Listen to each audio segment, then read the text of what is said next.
In this week's episode, Architecture Renderings with Rhino and Artlantis. This webinar will start with a short overview of a project in Rhinoceros 5, and the project will be then moved into Artlantis to add texture and shaders, 3D objects and billboards, interior and sound lighting. And finally, we will explore how to generate sections, elevation, perspectives, and VR movies. Presenting this webinar are Chris Stringer and Alix Dagin.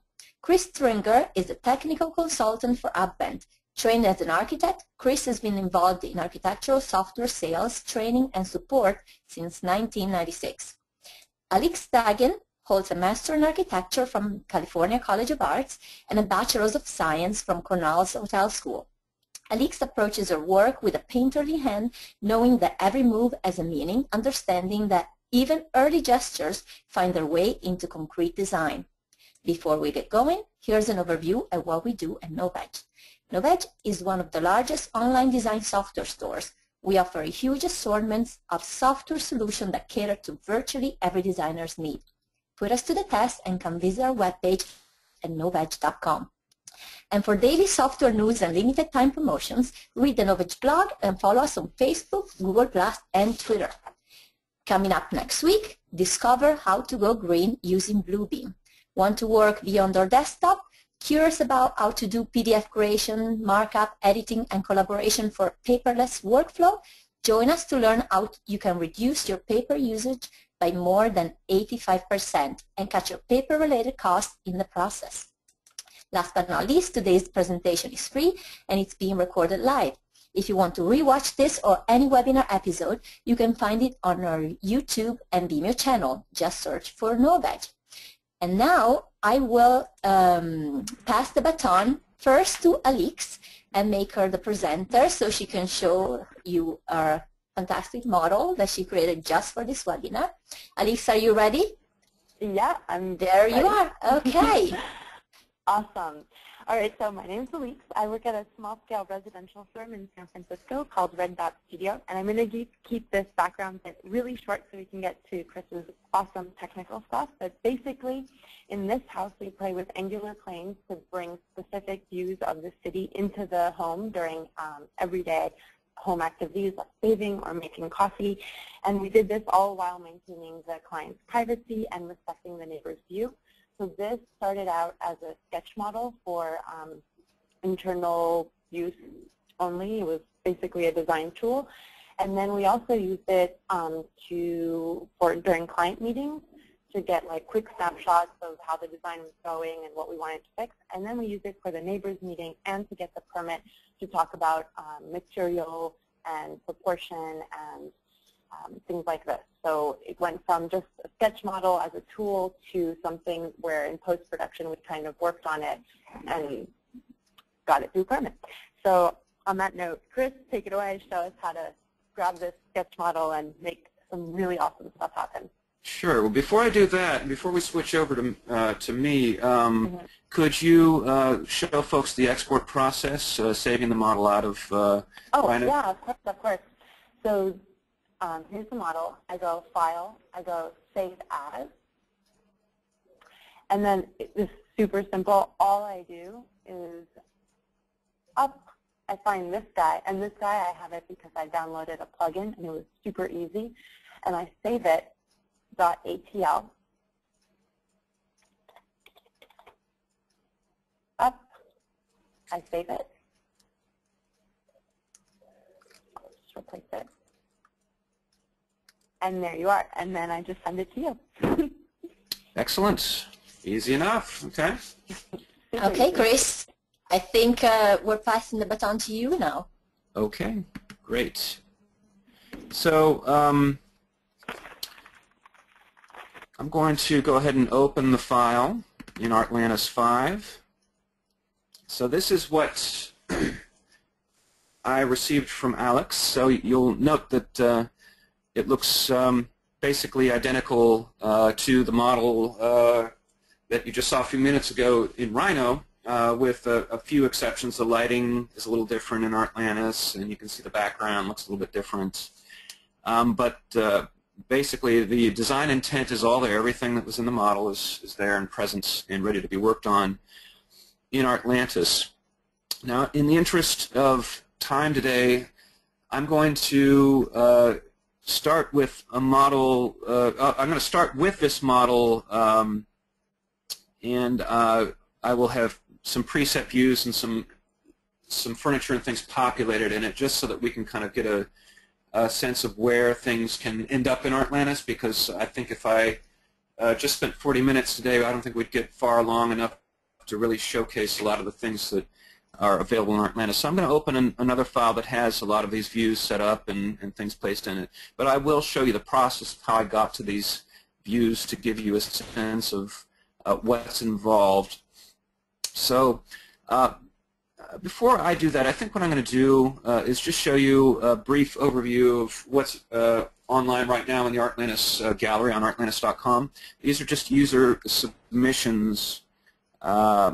So this is work done by Artlantis users, using a lot of them using Artlantis 5, to give you a sense of the fantastic lighting quality that's available in Artlantis, and just really the power you've got available to you.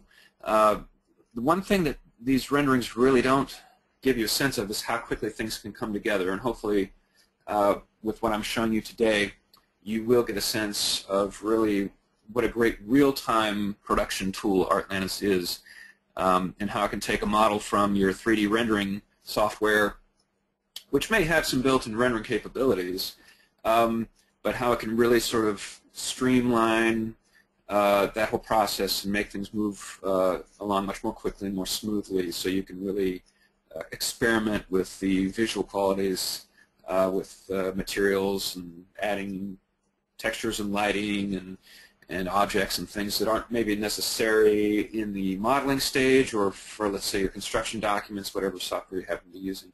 And I should probably mention that in addition to Rhino, Artlantis offers plugin support for SketchUp and Revit and Vectorworks and ArchiCAD, as well as support for a variety of different file formats, native support for a variety of different file formats like DWG, DXF, OBJ, 3DS.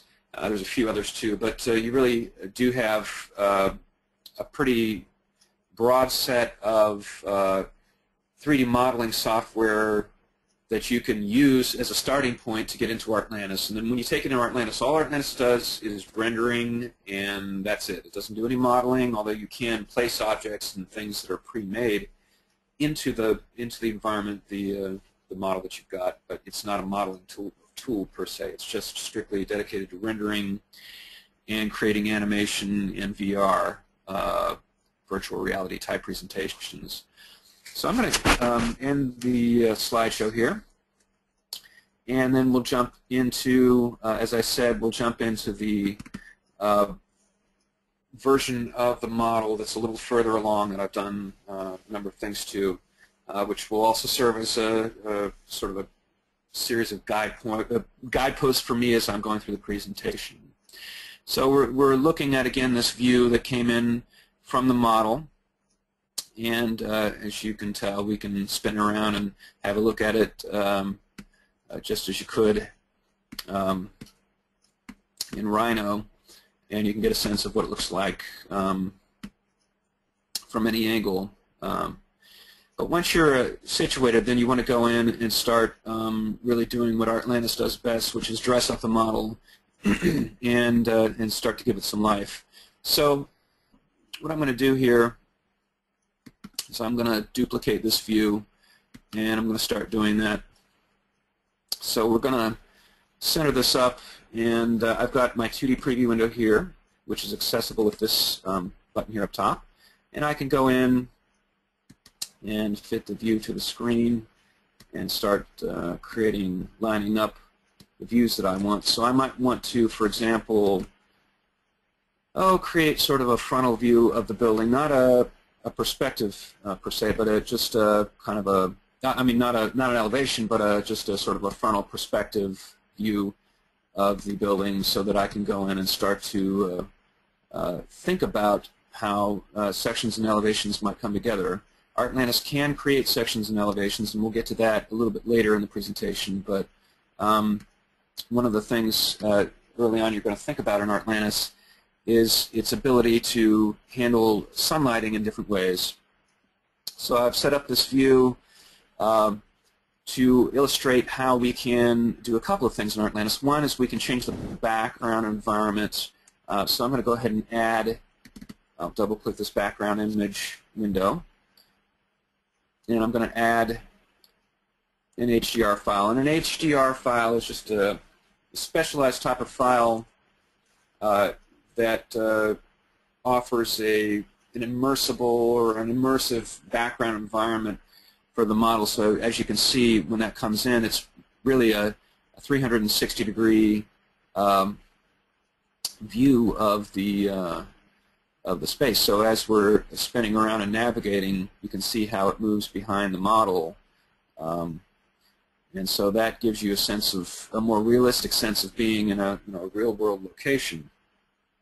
So one of the things that Artlantis can do, first of all, you've got all these palettes up here, up top, shaders, lights, heliodons, objects, and perspectives. I'm going to start with the heliodons, which really gives your building real-world context. So you're going to choose a city, and you're going to set up the time of day and the day of the year, and you're going to start thinking about sort of real-world terms here. So I'm going to click OK on that background image, and then we're going to go into the heliodon here.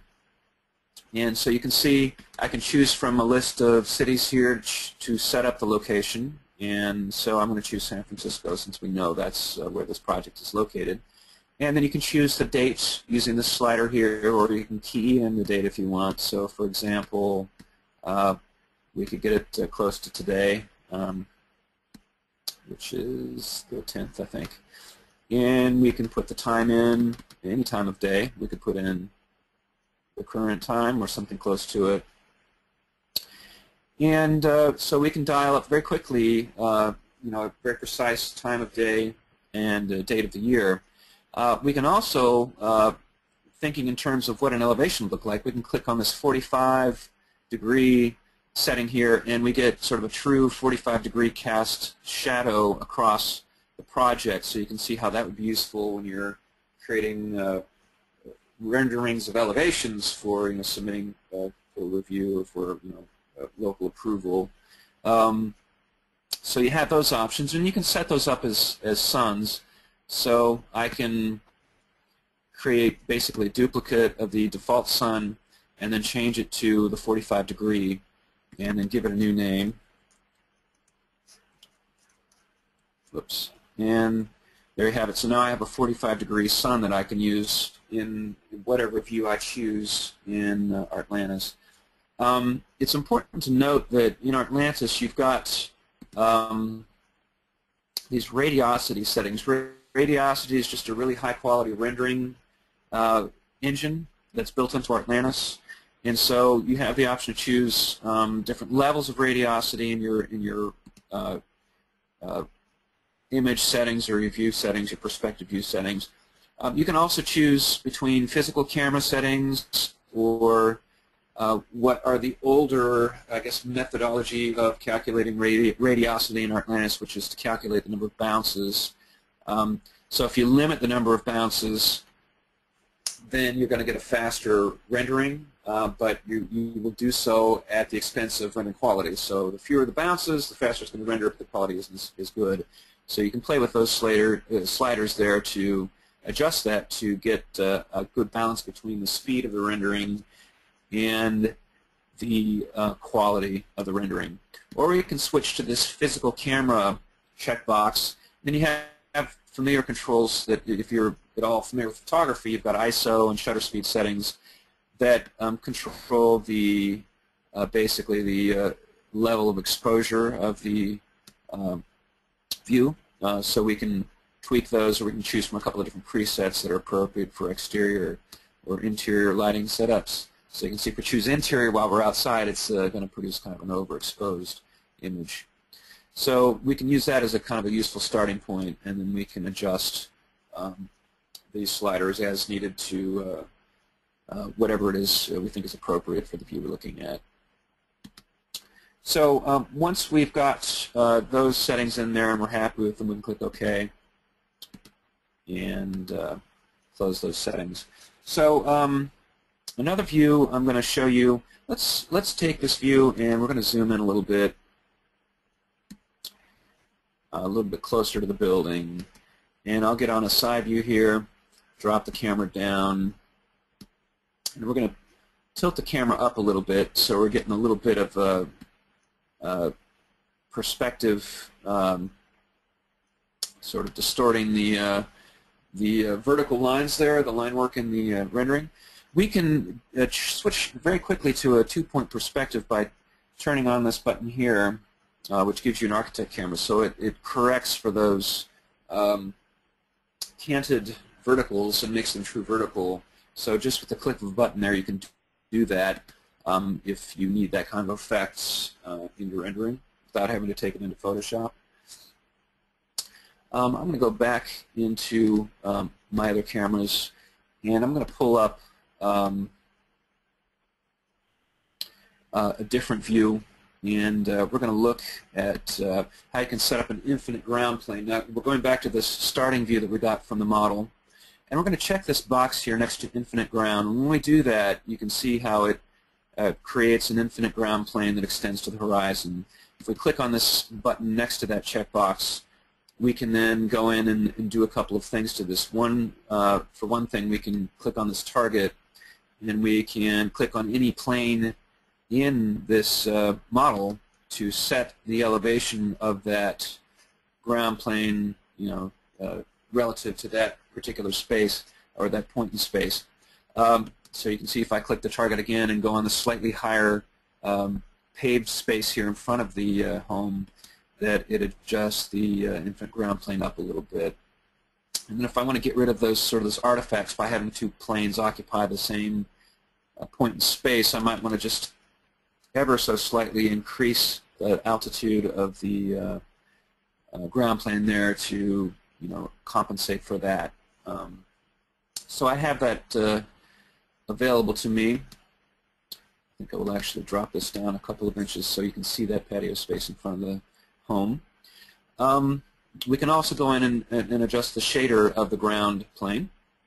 So by clicking the shader button, it takes us to the infinite ground material. We can browse through our media browser here at the bottom, and you're going to use this media browser a lot. So it's down there, and it's always you can open or close it by clicking in this little tab down here in the corner of the screen, and I click on this little gallery view to browse the entire catalog I have available to me.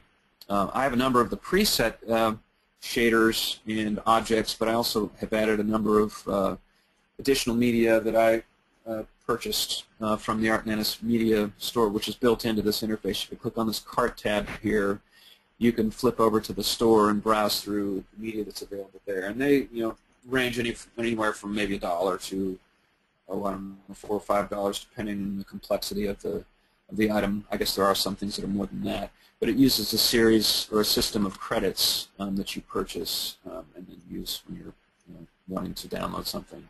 So if I click on the natural materials here, I can switch to the different types of lawn shaders. So I can, now this site actually slopes down, so I have the ground plane lined up with the higher elevation of the site. Now in the rear of the building it does slope down at the back, so I wouldn't use this for all views, but if I'm doing a frontal view it might be sufficient, it might be appropriate.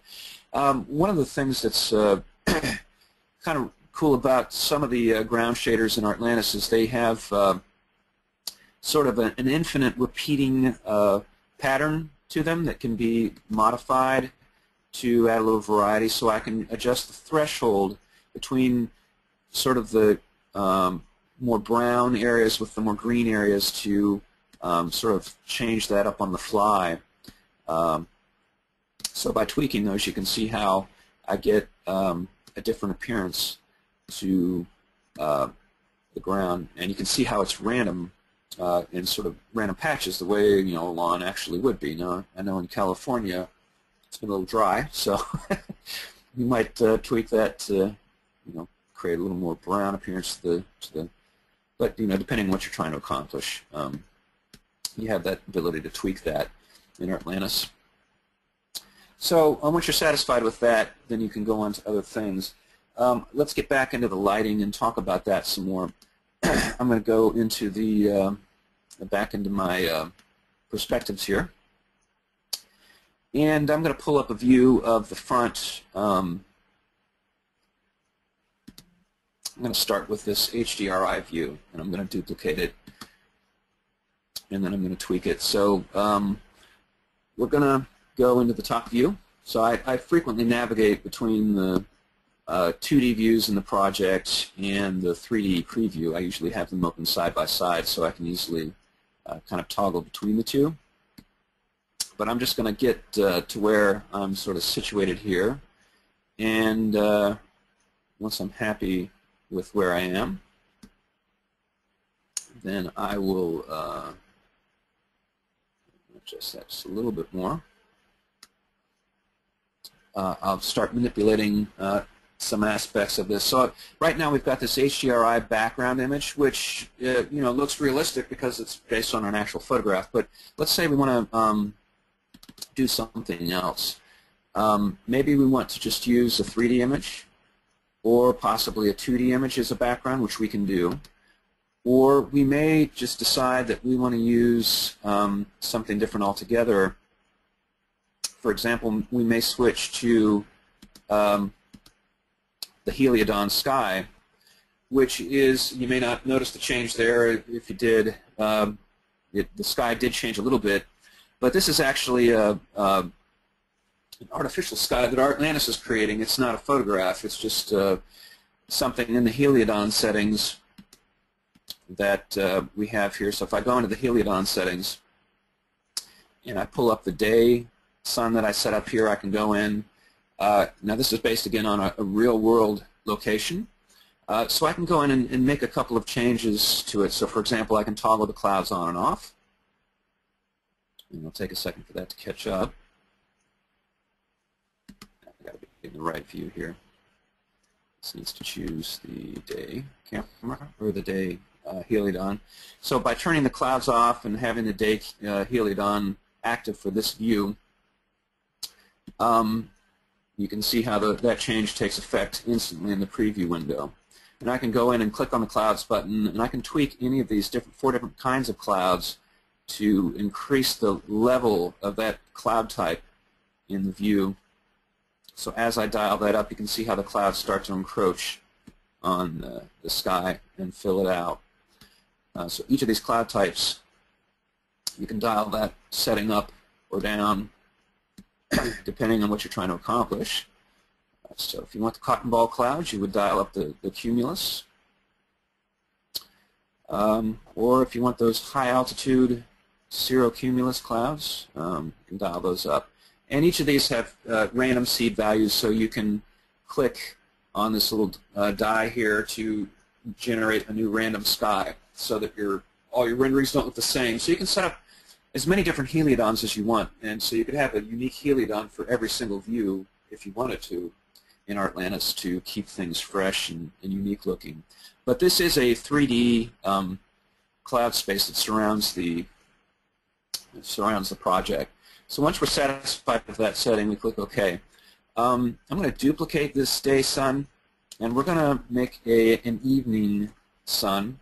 And the only thing we need to do to make that happen is just adjust the time of day to something that's appropriate, and make sure that in our view we switch to that new heliodon that we just set up, the dusk sun, so that we can see those changes take effect. So back in the sun settings, as we adjust that slider, you can see how in real time Artlantis is calculating both the angle of the sun hitting the building, you can see the shadows changing there, and the environmental effects happening in the sky. And as we get close to sunset, you can see, you might even catch it there, the moon shows up in the sky.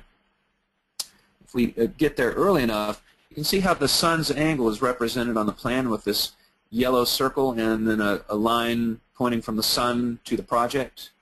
So if we want to, we can change the north setting of the project and that will of course change the angle of the sun relative to the project. Now if we happen to orient this where north is due up in the plan, then we would leave that alone. But as we get close to the sunset time of day, one thing you can do, you can switch to a manual sun setting, and if the sun is visible on the screen, and I'm going to spin the sun around on the plan view, you can see how this little yellow sun icon appears on the 3D preview. So if I catch it on that edge there, you can actually see the sun in the sky. Now it's obscured by the clouds, so let's turn off the cumulus clouds for a second. Just drop that slider down, and then if we grab the sun in the background, we can actually drag it across the sky. So now we're manually adjusting the altitude, the azimuth, and the elevation of the sun in the sky without any real reference to time or location. This is the manual sun setting. So, if we drop it, say, somewhere close to this point in the sky, we're going to get something, we can start to see the effects of the sunset coming into play. So the atmosphere actually turns a little pinkish as the sun gets closer to the horizon. And we can go in to the settings here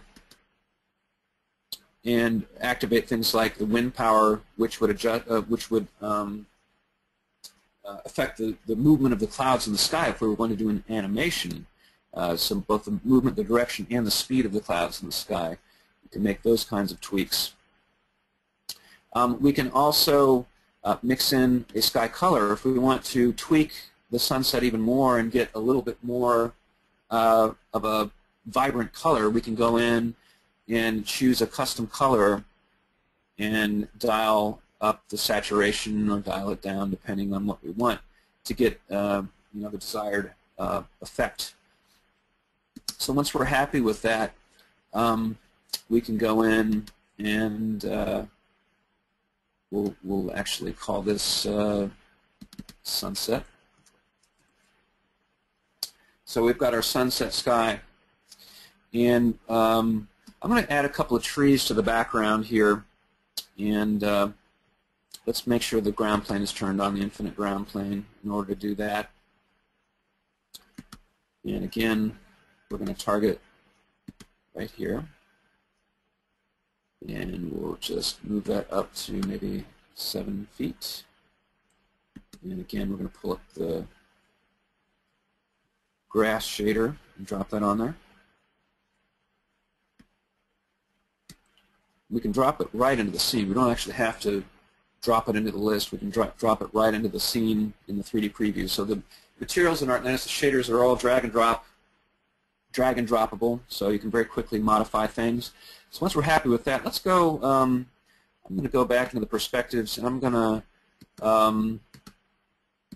to duplicate this view just for the purpose of setting up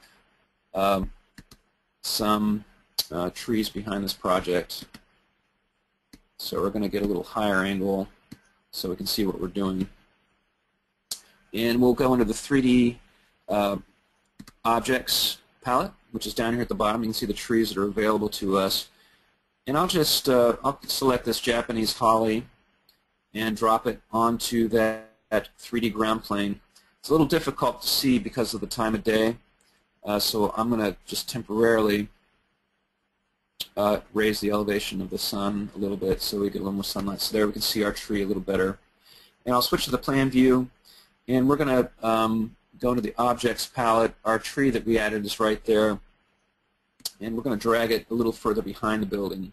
Now once we've got a tree in place, we can adjust its height, and I'm going to switch back to my first perspective here of the sunset and start to manipulate that tree to get it in position. So I'm going to just create kind of a bank of trees behind the building just to give it some visual interest. This isn't anything actual to the site itself, the real site, but I'm just doing it to create some visual interest. So we can hold down the Alt key and the Shift key and drag a line of trees out from that starting point, and we can tweak the spline here to give it a curve so they actually would go around the buildings. And if we're happy with that line, then we can tell it how many trees to add or to duplicate by clicking the plus key. And as I keep clicking the plus key, you'll see on the right here how the trees get added to this row. Or I can click the minus button to reduce the number of duplicated trees. So let's do maybe 4 or 5 here and click OK. So you can see how the trees in the back now have wrapped around the building. So all we need to do now is just maybe play with the heights a little bit and maybe adjust the rotation to kind of change them up just a tad. And once we're happy with the way those look, then we might adjust, clump them together so they're not so regularly spaced. And that'll give a little more realistic appearance to the trees and what's going on back there. So one of the neat effects in Artlantis 5 that's new to Artlantis 5, if we go back into the sun settings here for a minute, we're on our dusk, still on our dusk sun. I'm going to switch the elevation, drop it back down to where it's close to sunset. Actually, it's just as easy to drag it. Well, there we go. We're good. We can turn on the sunbeam, which is a post-process effect in Artlantis that generates when real sunlight filters through clouds or filters through trees or any sort of obstruction. Oftentimes you'll actually see visible rays of sunlight cast down from the sun and through the sky as it's interacting with the particulates in the atmosphere. So Artlantis can mimic that effect if you turn the sunbeam setting on. We'll drop the effect down quite a bit to something kind of low. On my computer, it takes about 15 or 20 seconds for the effect to show up, and it's the final step in the process. So this little red dot here at the bottom means that Artlantis is refreshing the preview right now. And once it's done calculating the preview, you can see how it's kind of building it up bit by bit in the scene. Once it's done calculating that, then it does the post-process effect. So you can see now the rays of sunlight that show up through the trees. So the sun is casting those rays of sunlight past the building and past the trees. So let's move along here and get into another perspective view. So we're going to take it even later into the evening, and I'm going to flip. I'm going to again duplicate this view here. Actually, we'll just take this view and we're going to drop it down.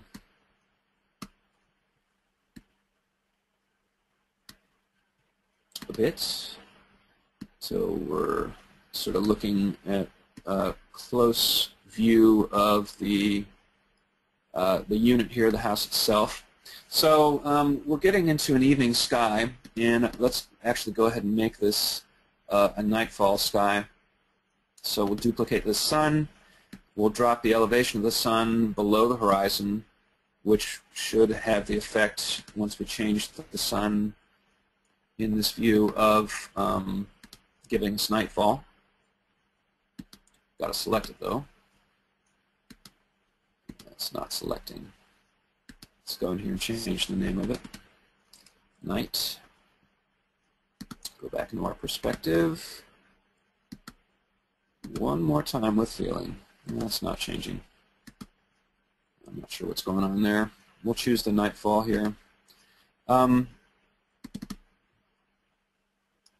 Okay, so I've got this view that I set up previously, and this is just showing how lights are added to an evening scene. And since these are already here, you really don't have the effect, or you don't see the process. So I'll go through quickly and kind of recreate the process for you. So let's zoom into the plan here. And we've got some light sources in here that are represented by these yellow dots. So I'm just going to select those light sources. They'll show up in the list. If I click on one, it automatically jumps to that in the list. So I've got these lamps here, which I can select. And if I want, I can just delete them. Maybe, maybe not.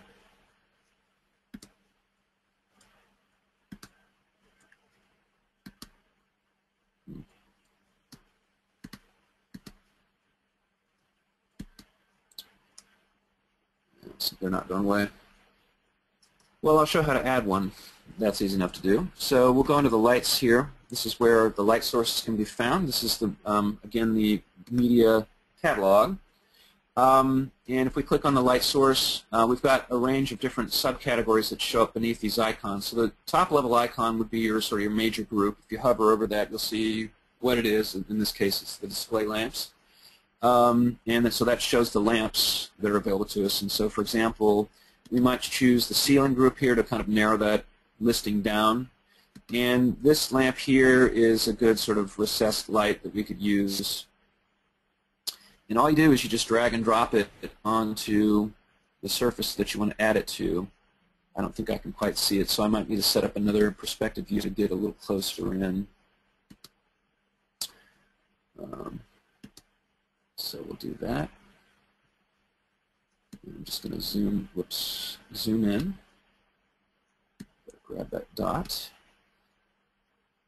And we'll just angle up a bit if we can. Whoops, that's a little too much. Get the side view going here. Shot into the ground. Okay, so there we can see the overhang, the soffit, and the recessed lighting that exists there.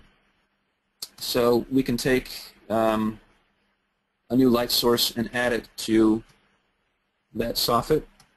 We'll go back to our plan view so we can actually see it happen in both the plan and the 3D.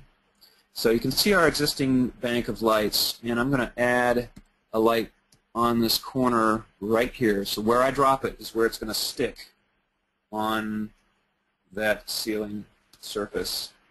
So you can see that it showed up, and it's now both in the plan and in the 3D, as well as, if we click on it, it should show up in the list.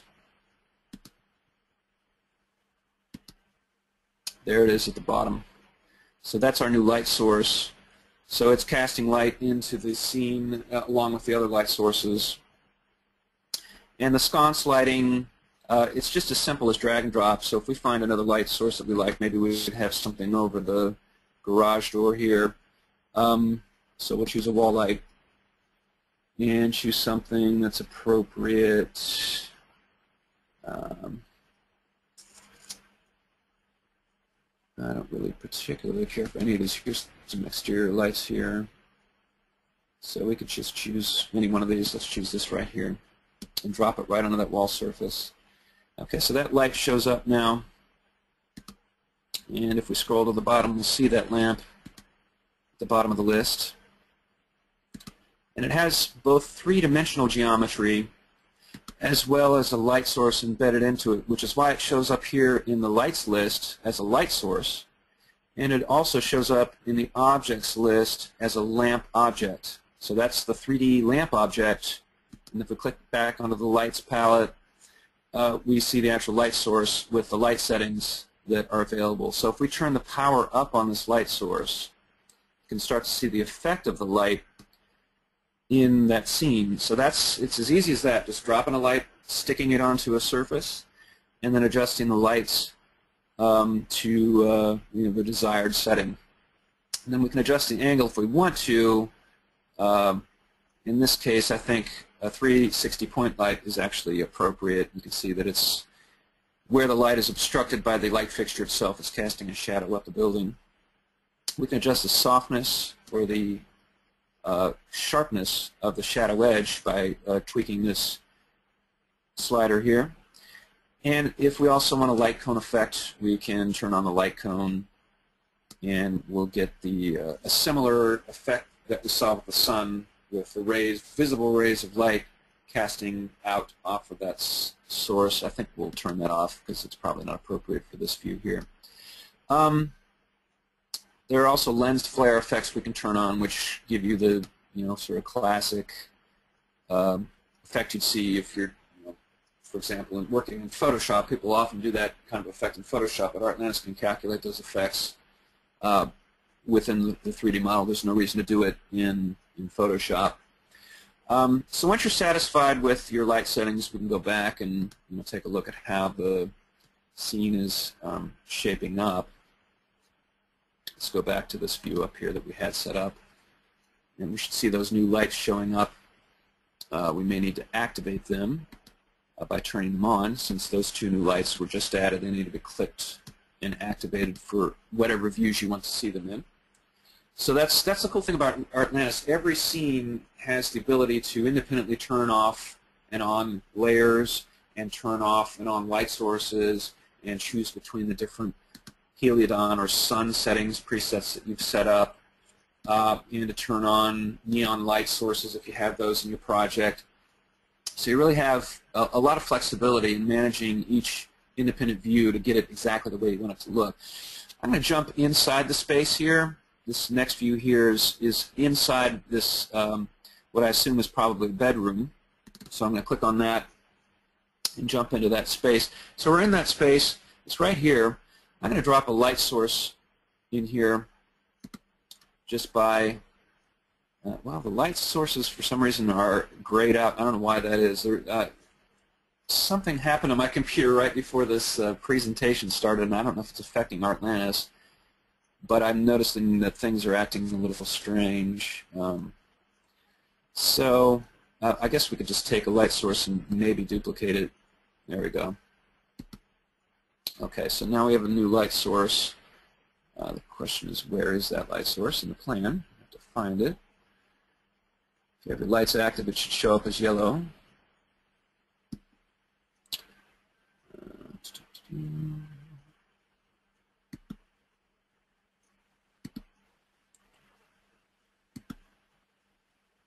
We'll just take, there's a light source right here.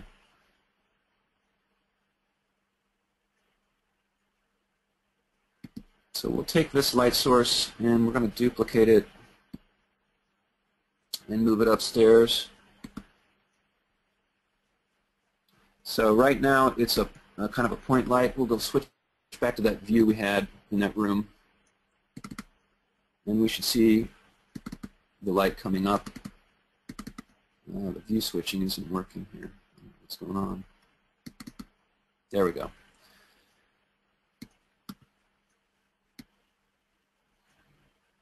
So now I'm modifying the camera, which is not what I wanted to do. Go back to the lights.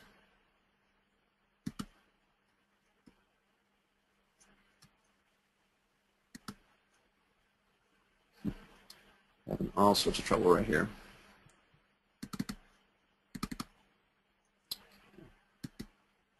Normally, when you add a light source, it's going to duplicate either your existing selected light, or it'll place a light where the camera is, and it should show up as a yellow dot in the plan, which I'm not seeing. I don't know what is going on here. This is acting a little bit ornery.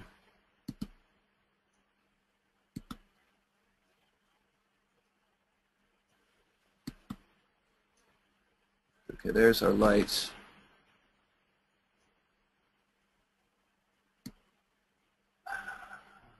Okay. And let's just drop it up here. And we'll switch to the front view. And we'll get in there. Okay, so that light should definitely be in that bedroom. Now I'm going to switch to a 360 point light. And we'll switch to the appropriate view. You should see that light take effect. Good grief. The mouse clicks are not even working here. Okay, we've got our camera. And let's turn on that light source in the view, which should be, I think, this right here.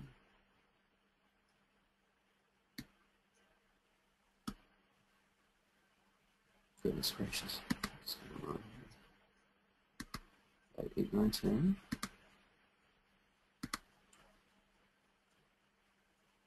Which is in the interior light group. Okay, so we'll turn on the interior light group in this view.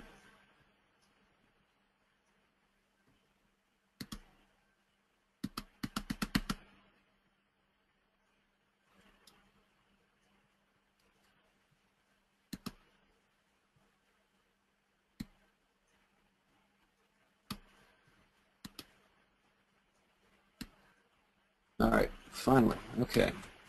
So we've got a light in this view, and that took about 10 times longer than it should have. We'll center it in this room. Just to show you what this would look like from the outside. Now this is should be, let's go to our light list here. Got that selected. That's light 8. So that's in the interior light group. So if we're in the perspective view, we want to make sure that interior light group is turned on when we change to a different view, and it is. So now we see the effect of that light showing up, illuminating the space from the inside. We see that visible to us from the outside. Now we've got this dusk camera, or dusk sun set up. I'm going to switch to the night sun.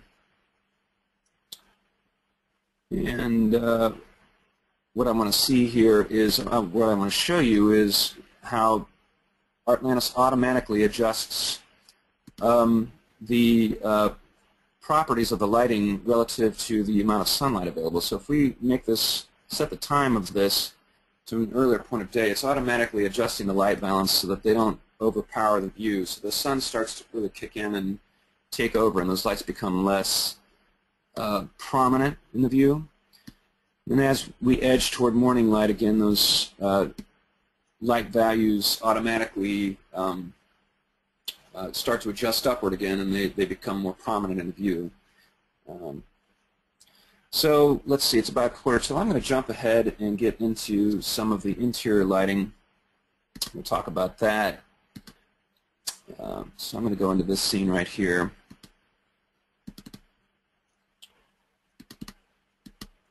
If this will cooperate. Okay.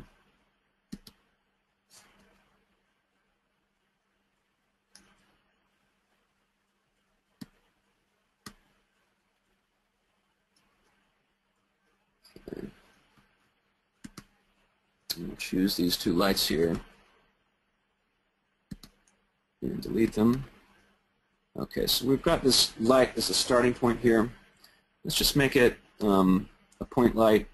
So right now this is a point light. It's sitting outside of a fixture, a light fixture. What we want to do is, since this is a cone light, it's a directional light, we want to, this is how you adjust these to become a light source that's aiming at something on a wall. We've got this bank of images set up, these pictures set up. So all we do is we adjust the angle, and we can choose from these different lighting profiles here. So if we want something different, we can choose a different lighting profile, and you can see how that affects the quality of the light as it hits the wall. And some of them are brighter than others, so I may need to tweak the brightness value of the light a little bit to compensate for that. And then once we're satisfied with that, similar to what we did with those trees, we can take this light source and duplicate it just by holding down the Option key and the Shift key and starting a drag, and then we've got that vector that's stretching out across those light sources. And we let go of the keys and we click the plus button. So now we've got one light in the middle and one at the end. We'll click OK. And now those light sources are all lined up in a row. And I'm going to kill this spot up here. So we've got these three light sources. We can select all three of them and turn on the light cone. And again, this is a post-process effect. It renders a little quicker. Make sure all of them are on. And they are, but I don't see them. I think it's still rendering. So when it finishes calculating the preview, we should see the effect of the light showing up on all three of these light sources on the wall. I'll give it just a minute to do that.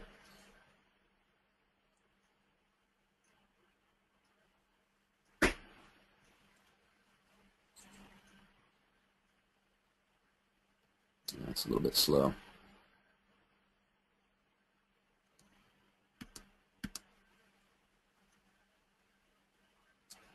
Okay, so there's the second one. I don't think the third one's going to show up, but it's if I gave it enough time, they would all three show up. but the point here is that we can select these light objects and we can do some pretty useful things with them. For example, we can take them and adjust their elevation by just dragging, with all three of them pre-selected, we can drag the height of the light's elevation. We can aim the target to retarget it somewhere else on the wall if we want to.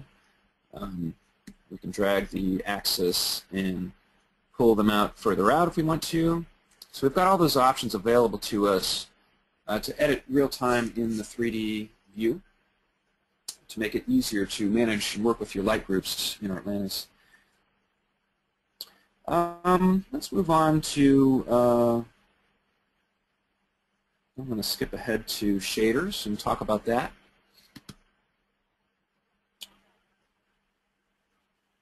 So,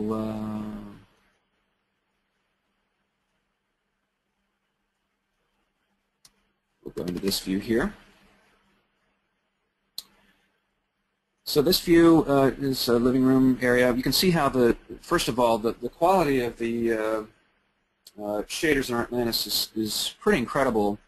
There are a variety of different maps that are used within a specific shader. So a shader basically stacks up a number of different maps that we can tweak if we want to. This is our material. So this is the tile material. It's got a preview window. We can adjust or tweak the tint of this, so we can add a little more saturation and pull off this color wheel or color slider to tweak the tinting, the brightness, the darkness. All those things can come into play and adjust the original appearance of the shader. But there are, as I said, a number of different maps that are available, and they each do different things. So there can be, for example, a reflection map. So we can see that there's some reflectance going on right here in this part of the scene. The chair and the wall are being reflected in the glossy surface. The shininess. So each of these things can be adjusted with this slider here to adjust the qualities of the shader. The bump map, so the grout lines are kind of coded into a specific bump map. So if we tweak that down somewhat, then we can see more prominent grout lines in that surface. If we reset it by clicking on the red button there, that sets it to 0. So that more or less flattens out the surface. The grout lines are pretty much flattened out, as well as any texture in the tile surface itself. And again, to bring that back, we just start playing with that slider, and you can see what that bump map is actually doing. And some materials in Artlantis also have a normal map. So, for example, tile is one example where you can see the difference between this tile and this tile here. This has a lot of shine in it, whereas this has none. That's an effect achieved by the normal map, where in real life, tiles have variations in height, or let's say angle. They're pitching in different directions. So that can be accentuated by the use of a normal map, where if we really tweak that, then you should see a more pronounced distinction between those two different tiles, because there's actually a map. A different, each tile has a slightly different bluish color, which affects the normals, the normal values, and basically has the impact of pitching that tile in a different direction, one direction or another. So those types of things, transparency, all those things can be adjusted in the material to get sort of the desired effect. So once we're satisfied with that, one thing I guess I should also mention when you're in there working with shaders is you can, let's pull up the list here, and we'll pull up some, maybe a stone parquet. Let's do parquet. So when we drop a shader onto a surface, you can see how it instantly changes in the view, and now that parquet is represented. We can tweak the size to bump up the scale if we want to really make it larger if we want. We can click on that material and we can, this is a pretty big tile because I just scaled it up, we can adjust it, if, for example, if we were working with something and we wanted to line it up with one edge of the wall, then we might do that so the pattern starts there, and that gives us the ability to position those elements. And we can also rotate. You can see how this little icon shows up on the fly as I hover near that yellow dot. That gives us the ability to adjust the orientation of the shader, and now it's repositioned at kind of a 45-degree angle. We can also grab an edge and move that shader in a one specific direction if we want to. That's an easy way to do that. So we have those options available to us in Artlantis. We can also go in and set up our own custom shaders. I think we're kind of running out of time here, so I'm going to skip that. Let's jump to another camera here. We'll talk about this view here. We can very easily drag and drop a material, or let's say a texture, from anywhere outside of our project into the project. So we'll just take this, whatever this is. This is a shot of the actually the site outside of this space. But let's say we wanted to make a mural out of that on this wall, so we can drop that texture right onto that surface, and then click on that texture, and there is the texture right there.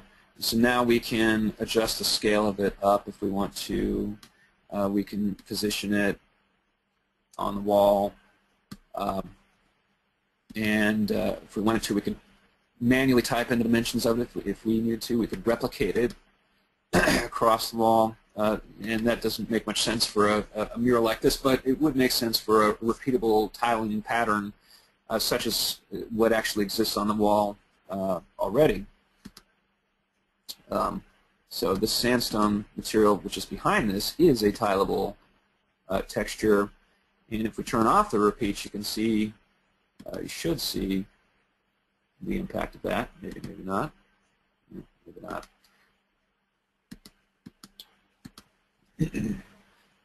Let's talk about this surface here. We're going to quickly jump into another material here, and we'll choose, let's say, this brick texture right here. This will give you a better sense of what normal mapping can do. I'm going to remove that sandstone texture so that we just have the brick wall showing up there. And I'll duplicate this perspective view and have a look at what's going on there. Okay. Let's go to our plan view here real fast, and we're going to get real close to that wall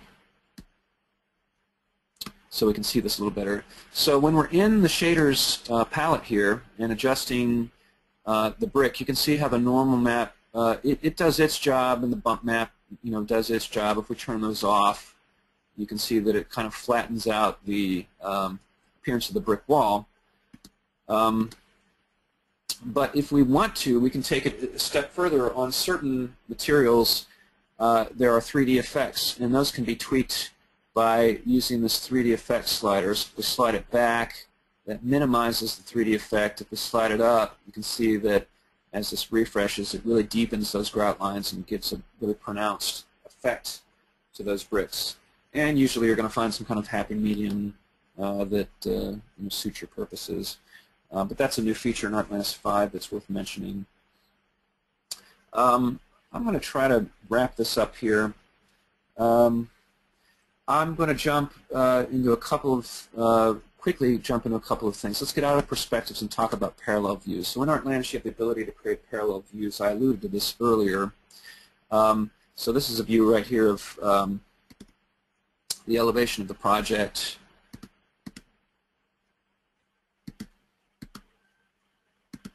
Get into the parallel views and show that.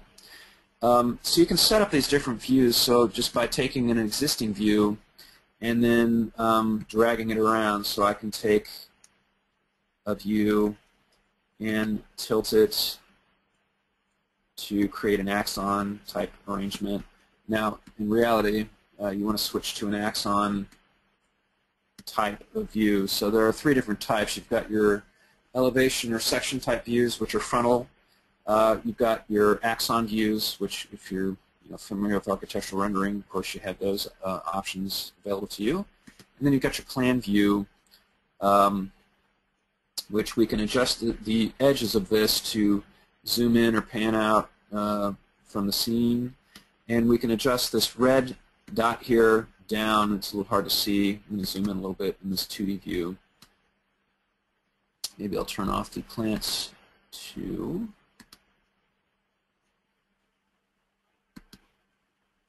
but as we drop this red dot down, which basically represents the camera, you can see how it's dropping a cutting plane into the space.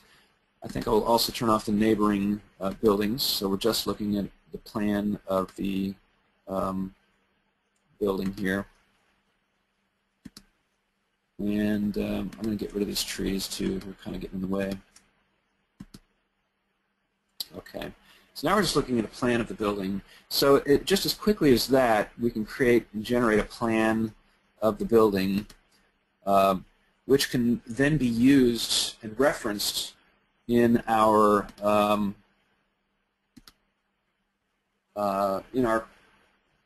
panoramic views. So I'm going to switch to the panoramic views real fast and talk about that. And then that's going to be it. We'll have to take some questions and answers after that. We're sort of running out of time. So let's switch back to the plan view. That's the most meaningful way to start with your panoramas. So we have a panorama group set up here with several different nodes. I'll go ahead and make a new panorama group, and just to show you what you do. So you've got this node here. It always has to start with one node, and you can drag that node around. So I could, for example, drag this camera over here, and if I need to tweak the height of it, I can do that in the side view. So that becomes a navigable camera, a panoramic camera in Artlantis. And I can preview that then by just simply clicking in the 3D preview window and give it a little time to refresh. If you're on a faster computer, this is going to redraw a lot faster. My computer's several years old, so I'm about due for a new one. But that gives you the ability to preview what a person's going to see from that camera position in the scene. So it's really as simple as that. And then if I want to add another camera node, then I just go in here and duplicate another node and then drag it to a new position in the scene. So maybe I'll drag one over here in this living room space. And I can also spin the camera around in the plan view if I want. To see what's going on in there. So that's it. And then if you want to connect those cameras, you just hold down the Option key, which gives you this green arrow, and you connect it to another node within that panoramic set. It has to be another camera in that set. You can't connect to panoramic nodes that are in a different panorama set. It won't allow you to do that. So each one is going to be handled separately. And that's it. When you're ready to render that, you would just go to your rendering screen and tell it to do it. Now, all the panoramas render as HTML files, so they can be used in a web browser, or they can be converted using a utility that's included with Artlantis for iVisit 3D. They can be rendered out to be viewable on Apple iOS devices, iPods, iPhones, iPads, or the HTML files. Those can be viewed on Android devices. So it really is truly portable and easy to share to your clients. Makes it really easy to create a navigable preview of the project for your client to review and really get a sense of what that space is going to be like. So I'm going to end the presentation now. I have some problems which kind of slow things down, but anyway, I'll open it up to questions. And thank you, Chris. Sure, sure. Thank you, Chris. That is a lot of tools, especially if you have a painterly hand, right, Alex? I think. Yes, of course. So we have one question, and it is, how do you import a Revit file? There is a Revit plugin for Artlantis. So if you go to artlantis.com and look for the downloads link, it's at the menu at the top. There's a downloads link in the menu. Once you land on that downloads page, you're going to see first the Artlantis demo installer, and then if you scroll to the bottom, you'll see the available export plugins, and SketchUp is just one of the options there you can download. And once you install that, you'll be able to output or save an Artlantis file directly out of Revit. So it's really just as easy as that. And the exact same process is what Alex showed you at the beginning of the presentation. You just save it out. That's easy enough. That's great. So thank you so much, Chris, for rolling with the punches and performing a flawless presentation, even if your computer was under Mac attacks. So we can tell you're really a pro. I'm going to make myself the presenter back. I'm going to take away the screen. I know it's been really fantastic to see the transformation. I'm sure Alex will put our hands on it and play with our models. Can you all see my screens now? Can you? All right. I think so. Can you see my screen? I see. All right. Then I will have to thank everybody from the Novedge team for attending our webinar. I want to remind everybody to visit our page at novedge.com and check out our great promotion for Artlantis. And for information on the latest specials and new releases on a huge array of design software, join the Novedge network and like us on Facebook, Google+, and Twitter. A reminder that the upcoming webinar will be Discover How to Go Green using Bluebeam. And watching with this webinar, you can earn 1 AIA learning unit just by joining us for this free 1-hour AIA CES approved course. So that's always good to know. To rewatch today's webinar or previous webinars, check out the Novedge Vimeo or YouTube channel. There's a lot to choose from in our playlist. Thanks again for joining us, and have a great day. And I want to thank especially Alex and Chris for being so prepared and so wonderful in this presentation. Thank you so much, guys. Thank you. You're welcome. Okay, bye. Have a great day, everybody. Bye.